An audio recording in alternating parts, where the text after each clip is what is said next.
Welcome to the project table. I just cut the heaters on. As a matter of fact, give me 2 seconds. I'm gonna cut the other one on because it is like 25 degrees in Tennessee right now. Yeah, it's cold. Okay, so what do we have here? This is the project table. And what did you notice that was different about the Jeep when I pulled it in? This is kind of the first reveal, right? I think, of kind of the way that it's set up. As you can tell, I ended up getting a barricade roof rack. I have my rooftop tent and my awnings securely mounted on the new roof rack. We did get some large new upgrades on the four corners of the vehicle. We ended up going with a 37, 1250, 17. And I am a Facebook marketplace king. And I have no issue with running used tires that have very little wear on them. So I got a crazy good deal on these, and I went 2 hours to go pick them up. And I got them installed by a buddy of mine. Shout out Jake's Truck Stop in Counts, Tennessee. If y'all ever need anything gas or tire related, go to them. I'd like to cover a few things that are on the agenda. First thing, this was a gift given to me by Brandon, who you've seen in my other YouTube videos. It is a Black Hawk pry-bar knife looking thing. And it's heavy duty. This thing's real deal. I cut my finger open with it like a week ago and it still hadn't healed. That's how sharp it is. It had a plastic, I'm sorry, not a plastic. It had one of these little clips, whatever you call them, that I had to fix, but that was not a big deal. I am soon to be getting a molly panel for the interior above my head, so this will be going on that. Let's see what other goodies. I have two windshield mounts for pod lights. They're going to go in my bottom corners. I'm excited to get those on. What else? One thing that you're not going to see in this video, I did replace my steering stabilizer. I got a bigger tire, so I wanted to have at least, I wanted to feel a little bit better about not getting death wobble or, bump steering or anything like that. So I threw a new BDS suspension single steering stabilizer on it. And I'm going to be honest, like, those 35s, I had 35-inch BFGs on it that were very, very worn. Like, they had maybe 10% tread left. Even that felt real loose, kind of all over the place. And then even after these 37s, that just replacing that stabilizer made a huge difference. What else do we have here? We are also going to be replacing the two rear shocks because I think that my two rear shocks are completely blown out and they need to be replaced. So that's on the agenda. This big box, what we have here is a full fender kit. And let me tell you something. I love the front fenders on this Jeep, but I still had the stock fenders on the rear. I ended up cutting those out because my 37s were not going to fit in there. So I ripped them off and I wanted to get a higher panel, one of those like real thin metal ones. So this is a flat panel kit, and we're going to be installing the rear on it today. I've got new tail lights in the mail. I also have, the taillights should be here tonight, actually. They may arrive in this video. What else? I'm trying to think about whatever else. Oh! I ordered 1.5-inch wheel spacers. Now, for people that hate on wheel spacers, I get it. I know why you hate on them. I'm not going for the extra wide look because I've already got plenty of width. But I do notice that even with my inner fender wells and my fenders and an aftermarket bumper, I'm still somewhat limited on my steering with 37s. So I bought 1.5" spacers, and I'm gonna throw them on there. I think they get here this weekend. If I don't like them, I can always take them off, because this is fine. I mean, I've been driving around without spacers and it's been okay, but I don't know. I feel like also being top heavy, having the extra width on trail might help a little bit. So also, if you mount them properly, you don't have much to worry about. Anyway, let's get to work. Okay, hopefully you can hear me with that fan going in the back. That heater, which is right there, is here, right there. It's an old school, like, heated cool heater, and it's kind of loud. But anyway, the mounts that I have purchased for the bottom of my windshield, this is what they look like. They've got the 2 holes that will mount to the 2 bolts here in this pillar. Now, why did I go with this one versus the tall one? Well, obviously you see this ginormous rack is mounted to my A-pillar, and I needed to only utilize these 2 bolts with the mount. So unfortunately, I don't have any of the lights yet. That is coming. We're going to end up doing a 52-inch linkable pod light across the top, and we're going to do 4-inch pods in the corners. But anyway, what does this take? This takes a T40. Wait, so you don't think I'm lying. T40. You take a adapter and a small 1/4-inch ratchet, and we're gonna zip these off real quick. Oh boy. Okay. Well, okay, that one came out pretty easy. The other one, not so much. I'm not gonna lie to you, that's slightly alarming. Okay, so there's one. I'm a little worried. Here's what we're gonna do. We're gonna tap-a-roo and seat it in there pretty well.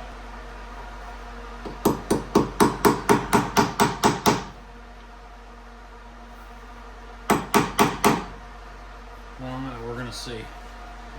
I really hope that works.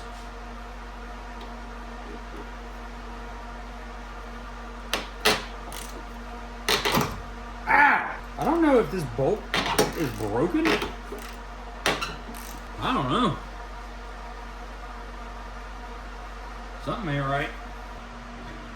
Okay, we're switching to the other side, because when you have problems you just don't want to deal with, you forget about them, right? Okay, so that one's just gonna sit over there like nothing ever happened. Okay, this one's doing the same thing. Is that? I think those nuts are spinning. That's a problem. That's a real problem. Wow.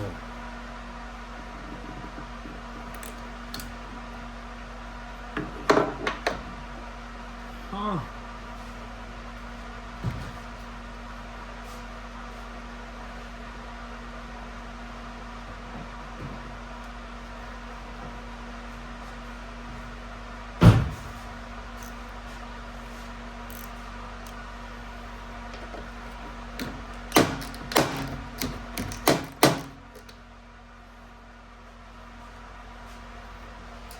Okay, I give up. I'm not dealing with it today. I got too many other things to deal with. Okay, so since we've had so much success in the past 5 minutes, we are gonna tackle the next thing, which is the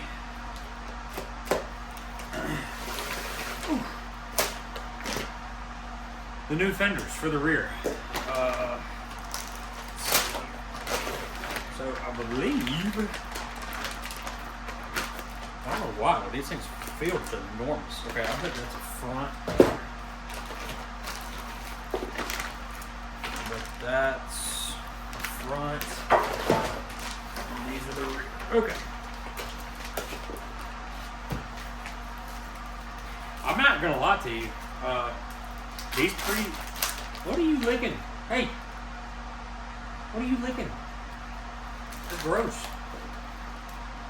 These feel pretty heavy duty. And I know that because I just cut my knee open getting them out of the box for them. Not bad, not bad. So as you can see, for the fenders, I wanted something thin, obviously, but something that wasn't going to stick out real far, and something that was durable. And I think that that's going to really take care of it. Hey, here's a lesson, kids. Whenever you're playing with a knife, no. Whenever you're working with a knife, be sure to close it when you're done, so you don't hurt yourself. Okay, that looks pretty good. I'm pretty happy with the way that looks. Let's see what's in our parts box. I'm sure this thing is an 800 pieces. Oh wow. So, let's get to work.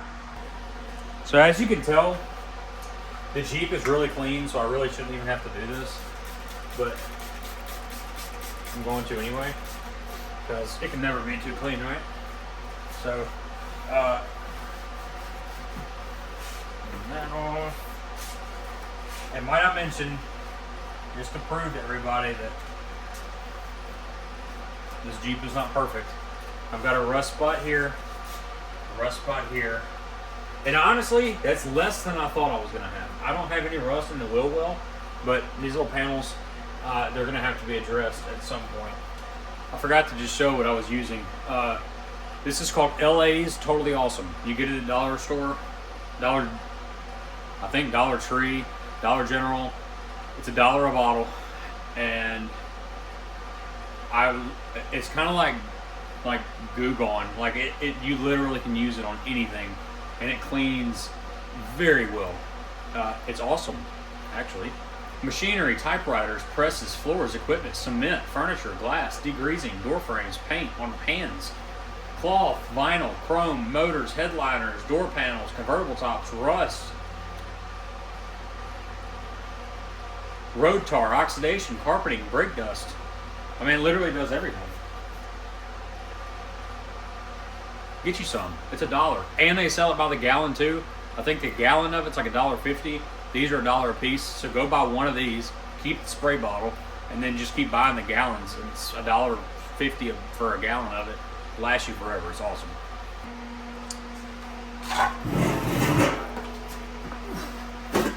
Okay, so this is actually a little bit more in depth than I thought. So you have a rivet, you have your holes. The rivet is supposed to go into the holes, but okay, maybe I just didn't try hard enough. I thought it said to drill them out, but we may not have to drill them out. Right? That worked a little too well. Maybe I'll just tap them in.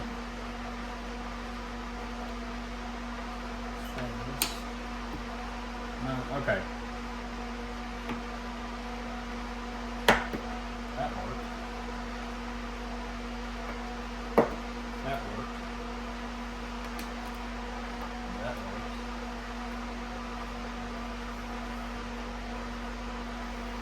Okay, so I just need to tap. Hey guys, okay, so I know that we just completely cut out of the garage work,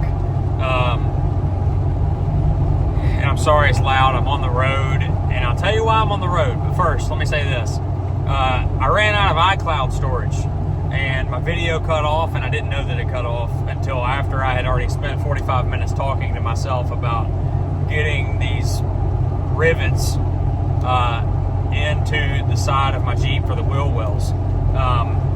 Now, that was a task. The little nut that they give you is a pain.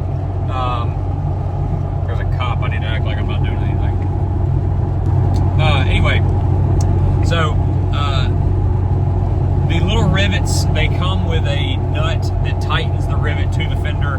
That took a lot more effort than I thought. We did end up getting it done. The fenders look really great.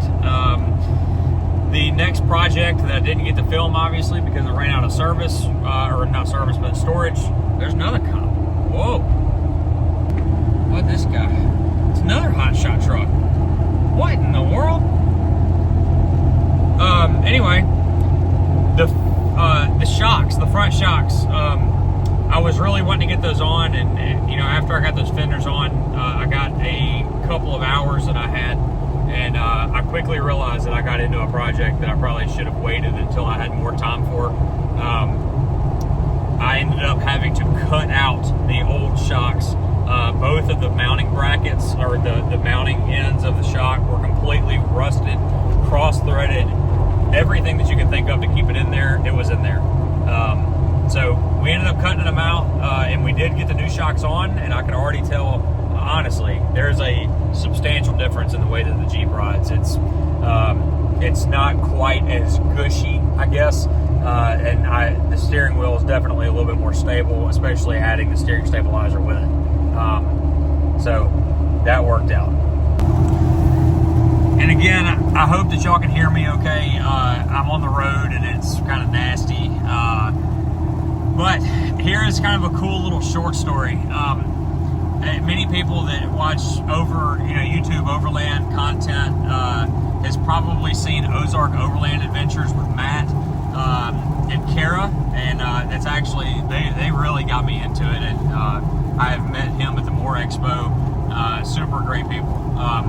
But what's really neat is that I was surfing through Facebook Marketplace last night, as I always do, before I go to bed. And you know, you've heard me talk about wanting to do a rear seat delete. And what did we do?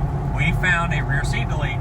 And long story short, I ended up messaging this guy that had a Goose rear seat delete for a Jeepjk. His name was Ben.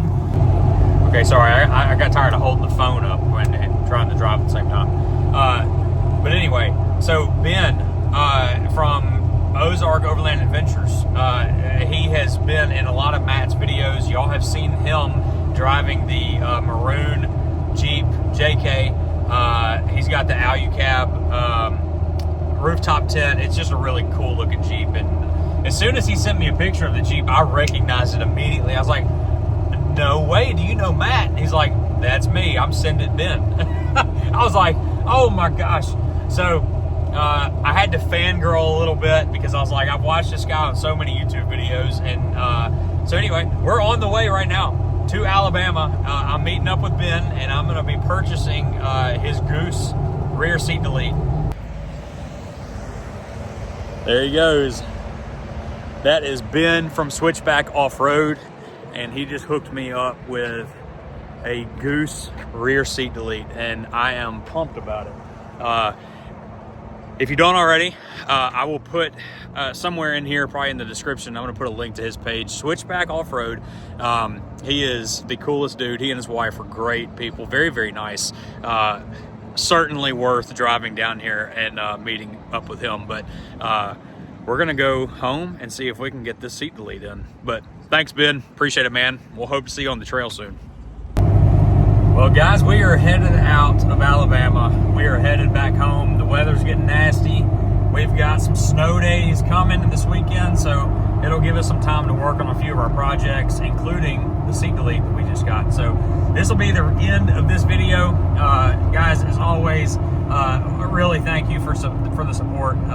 If you don't already, please go like and subscribe, so that way you can follow along with the build, and also see some future plans for some trips we've got coming. Those will be released soon.